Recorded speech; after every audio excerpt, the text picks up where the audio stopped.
What we're going to show you how to cook next is our perfect burger. Now, there are going to be a lot of keys in cooking with the perfect burger, but it does go pretty fast and easy, and it's great for your friends and family because you can have them customize their perfect burger, and I'm going to show you several different ways on how to do that.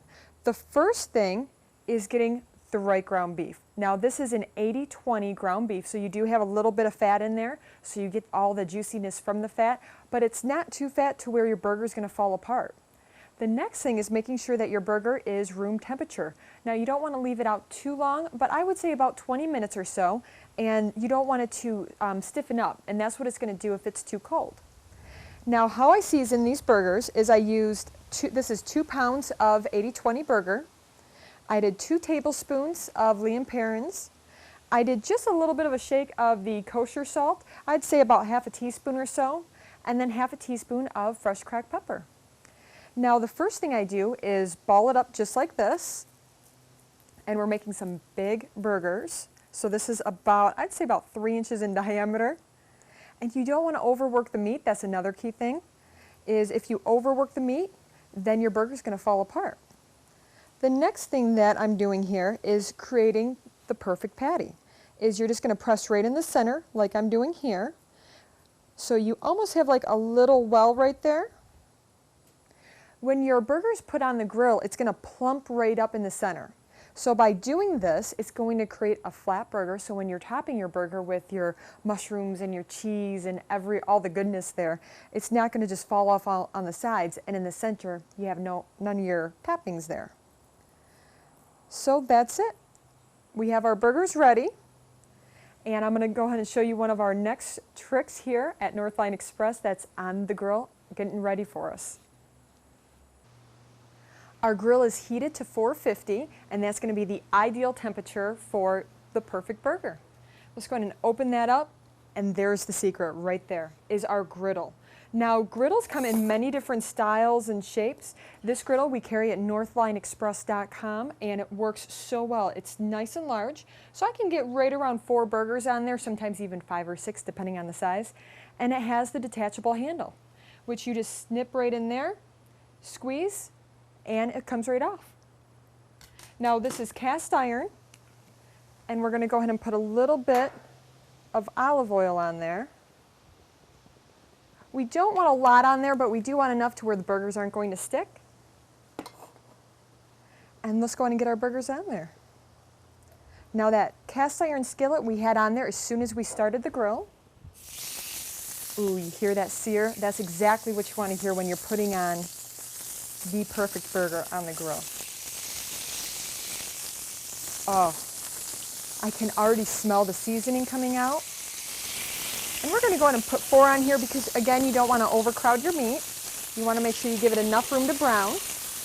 Now we have 4 on the skillet, and we're going to go ahead and put a couple other ones right on the side so I can show you the difference between having one on the skillet and using the skillet. That helps keep a lot of your juices in versus one that's on the side of the grill where a lot of your juices are going to fall out into the drip pan.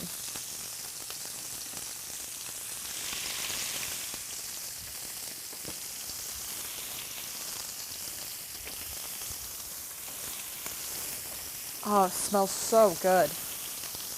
Now, as you can see here, I used one of the drip pans to put the burgers in, and right below it, I have one that is completely clean that I'm going to use to take them off in. So it's really fast and simple to put them on and take them off. I'm going to go ahead and close this so I lock in the steam in there. And your burger's going to, depend on how long you want to cook it. We again want to do a medium on this. So we're going to go ahead and cook this for about 3 to 4 minutes on each side. When you're going to pull up the burger, you want to make sure that you're not, really prying on it. If it's not coming off easily, it's not ready. So I'll see you back here in about 3 to 4 minutes. Our burgers, I can already smell them, so I think that they're getting ready to flip here. Oh, look at those beauties. They're already getting nice and brown. And the trick is to make sure you can pull it off without having to break apart the meat. See how it's flat there? Because we did the indent in the center, your guests are going to be happy that they can top their burger exactly the way that they want and that it's not flying off on the sides. Oh, get that one there. Oh, that is looking so good. Now let's go in and check these. Those are looking good. Go ahead and get in there. Now with the fat, you're going to get a little bit of flare up.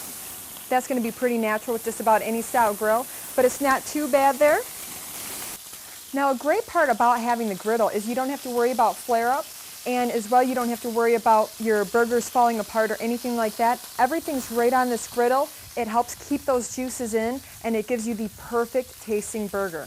And then when we show you the burger in a bag, you're going to just die. I mean, having the cheese melted together with the bun, you're steaming the bun with the burger. Oh, it's just a beautiful thing. So here you can see that our burgers are almost done. We're going to give it that little test there to see. It's giving back, it's bouncing back quite a bit, so we're going to give it another couple minutes. But again, using that griller, you don't have to worry about any type of flare up, and it really helps keep those juices in. So that's the way that we recommend it at NorthlineExpress.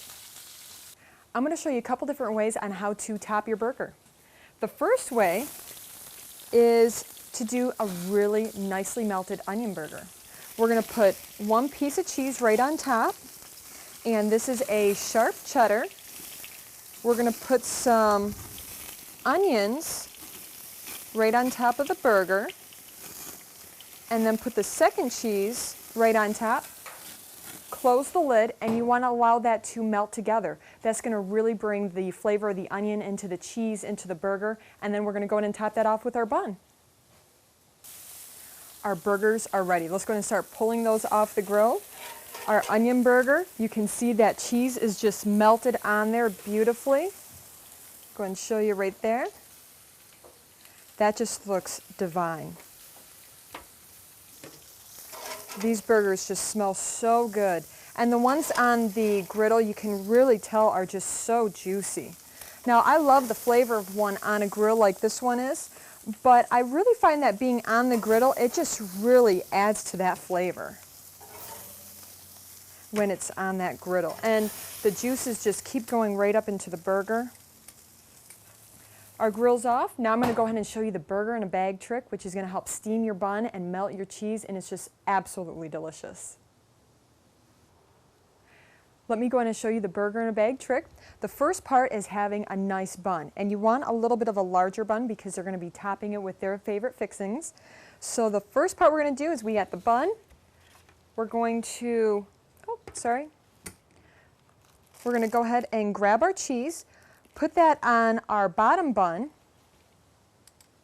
Put the burger right on top. Make sure that's even. And then we're going to put our other bun on top. So that's your burger. The cheese is going to prevent a lot of the juices from going down into the bottom of your bun. And we're just going to put it in the bag that we bought those buns in. And let me go ahead and show you again. And this is just an American cheese. Just going to use my fingers as the best tools. Put that right on there. And doesn't that look delicious?